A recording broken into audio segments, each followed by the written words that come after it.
Hey Clashers, and welcome back to another video. And well, I recently started to build a ton of bases again, because mainly Legend League, but as well a couple of like anti-3-star type bases as well, and I thought I would share it today with you.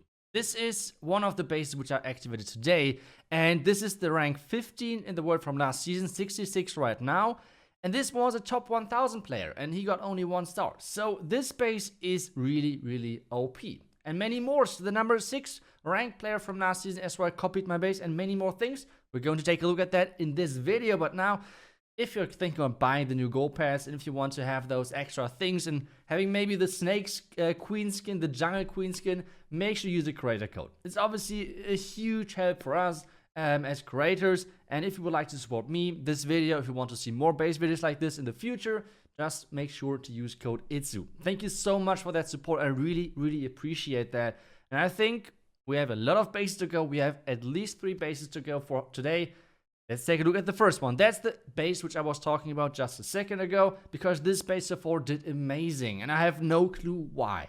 So let's talk about the base a bit more, about like what are the common attack strategies on this base and why I think it defended. So first off, this base looks kind of open regarding the town hall, but at the same time it's not easy to get to the town hall, especially from the bottom side. This like bottom walls which are randomly placed there, they really make sure that this queen is not going for the town hall. From the top side, it looks like the queen has easy access to the town hall, but most of the time she is not stepping inside, except if you're doing an amazing job of funneling. But let's take a look at the bottom. Let's take a look at the town hall compartment a bit more.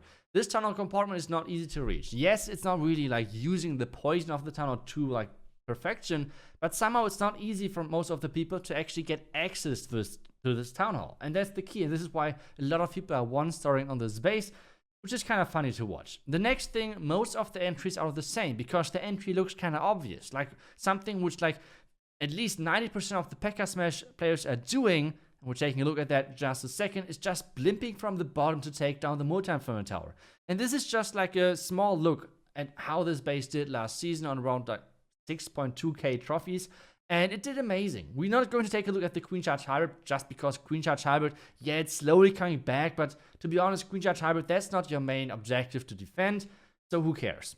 We want to take a look at a Smash. The strategy, which in my opinion right now is the most used strategy in Legends League. And like I said, nearly everyone is blimping from the bottom side, and I don't know why, but most of the people are blimping from the right side. This black, or those black mines in combination with the NATO, are making sure that this blimp is getting open really early, and this means both ground expos are going to survive the Yeti mines. This is obviously huge. Making sure that those ground expos survive against the sweeper, this is not a fun time for that queen. So there's a ton of damage on that queen. It's forcing yet again another rage, and the opener at the bottom side most of the time is forcing the queen inside, which is kind of nice, because what this does is the queen has always the possibility of backtracking. This clan castle and the double builder hut, which seem kind of random, is always making sure that the queen has the possibility of backtracking to the right or to the left. Now he's adding his smash, and this guy is kind of lucky and not lucky at the same time that this queen is not backtracking. The unlucky thing is that his healers are switching, which normally you want to have on one of those attacks, and he's jumping in. But there's a too big gap in between of the outside buildings and the inner town hall, which means nothing is going inside. As I said, there is nothing going inside. Royal Chain ability to save the day, but hey, there are some ground skeletons on this base in the core. Actually, there are 2 ground skeletons, just to make sure that if actually something is going for that town hall, it's not going to get that town hall. And well, yet again, a nice 1-star for me on around about 6.2k trophies. I take those any day. And while this base, as I said, did amazing overall, I'm not going to show the E-Dragon or like Queen Charge Hybrid attack, because I feel like Queen Charge Hybrid is not used that often. We just want to get to the next base. Let's do it. But before we get into the next base, I have a huge announcement which I'm super happy about, and that's going to be the iTzu Cup. There's going to be a ton of iTzu Cups hopefully coming soon and every single month. Hopefully, if everything is working out and your feedback is positive. But this iTzu Cup is just the first one. How is this working? Well, it's 2 qualifiers, and then there's a main event. In the main event, there's going to be 8 teams. 4 are going to be invited. 4 are going to be from those qualifiers. There are 2 qualifiers. And those 4 invited teams, which already is accepted, is alternate attacks. The first golden ticket winner is going to be MCS, one of the most insane teams out there, and it's going to be Team Elevate, one of the best German teams out there as well.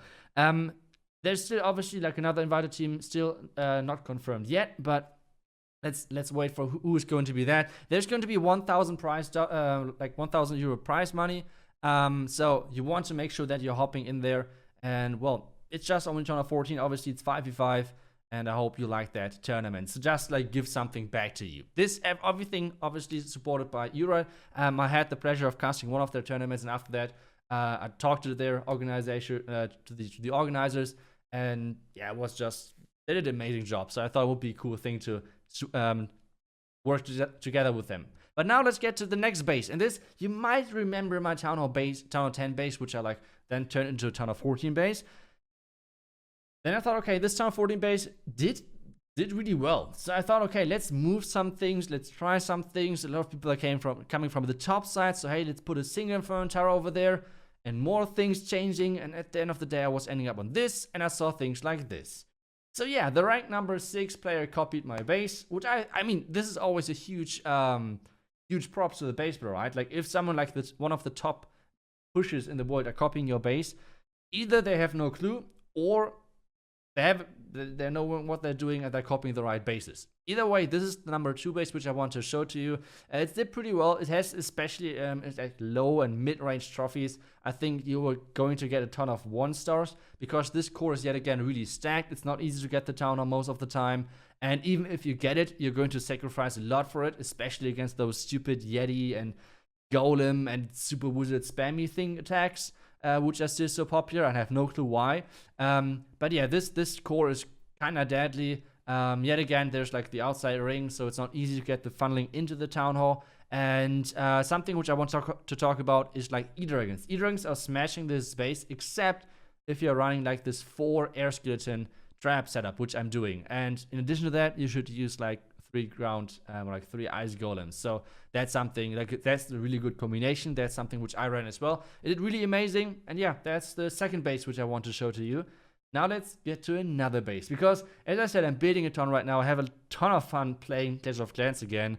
And well, that's another base which I built. This base actually I used against Marino in their 1 vs 1 series.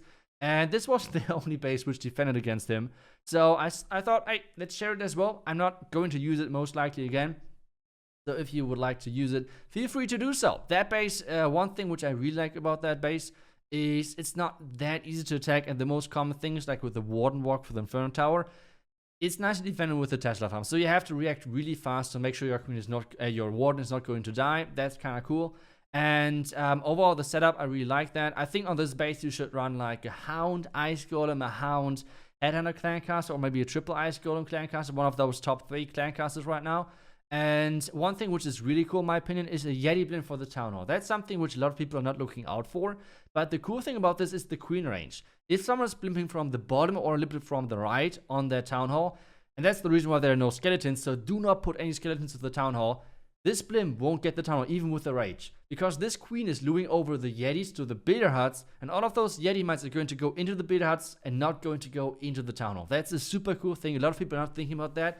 And obviously, if someone's blimping from the left, yes, sure, he's going to get the Town Hall, but still, a lot of people are falling for the trap, and it's working kind of decent. So then obviously the red mine's in the core, and that's overall the setup for the base. We have the double giant bomb on either side for the scatters, just to make sure that hybrid is not that easy going. I have used the bomb towers this time around to prevent super wizard blimp, just if someone tries to go for all explodes or something, because you cannot play like a super wizard blimp, especially in Legends, on a bomb tower, because you do not have an earthquake for that. So that's kind of cool. And yeah, like I said, the base did pretty nice for me, and that's base number 3. I hope you enjoyed the video. I hope you're doing great with those bases, and thank you so much for watching. And remember, code iTzu. Thank you so much for watching, and we'll see you guys back tomorrow. Until then, see ya and bye bye.